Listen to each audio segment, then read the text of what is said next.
उनके नाम से या उनके बदले हुए नामों से या उनके परिवार वालों के नामों से अन्य जमीनें खरीदी गई हैं। ईडी के समन से भाग रहे हैं। माननीय हेमंत सोरेन जी डर रहे हैं। आखिर ऐसा क्या है माननीय मुख्यमंत्री जी के पास छिपाने के लिए? देखिए, ईडी ने अब तक 6 सम्मन जारी किए हैं। ईडी के पास अपने पावर्स हैं। ईडी स्वतः इस मामले में भी अग्रिम कार्रवाई कर सकती है, उसके लिए भी उसको फ्रीडम है। धारा 50 जो है वो पीएमएलए एक्ट का, वो काफ़ी स्पष्ट है और काफ़ी सारे पावर्स ईडी के पास है। लेकिन माननीय मुख्यमंत्री जी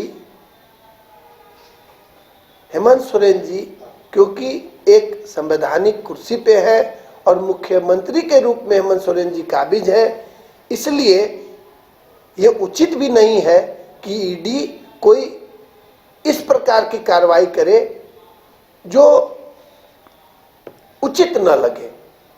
उन्हें मौका जरूर दिया जाना चाहिए और अब तक मौके दिए गए हैं।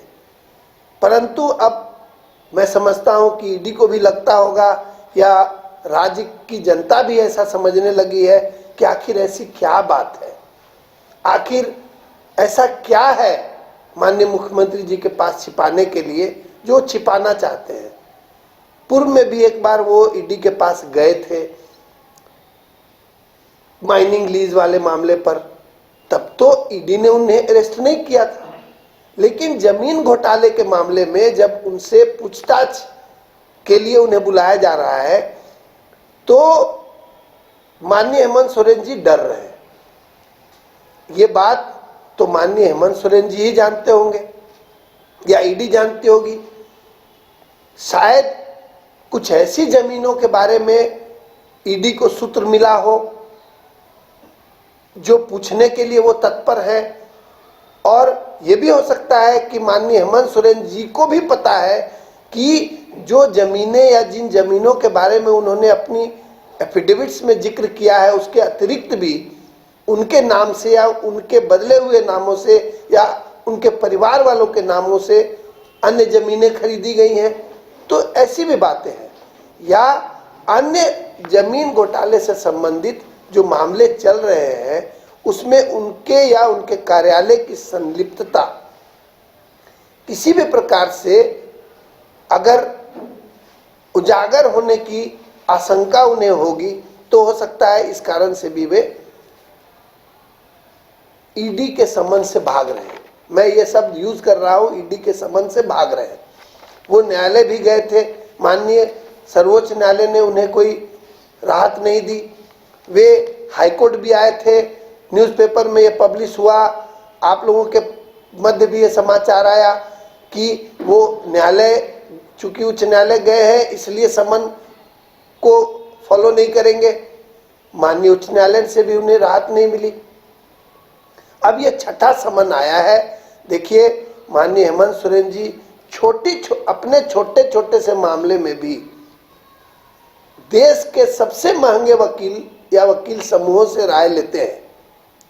राज्य के मामले में चाहे वो स्थानीयता का मामला हो, वो उन्हीं बड़े वकीलों से राय लेना उचित नहीं समझते हैं और कुछ भी कानून के तौर पे विधानसभा में पेश किया जाता है।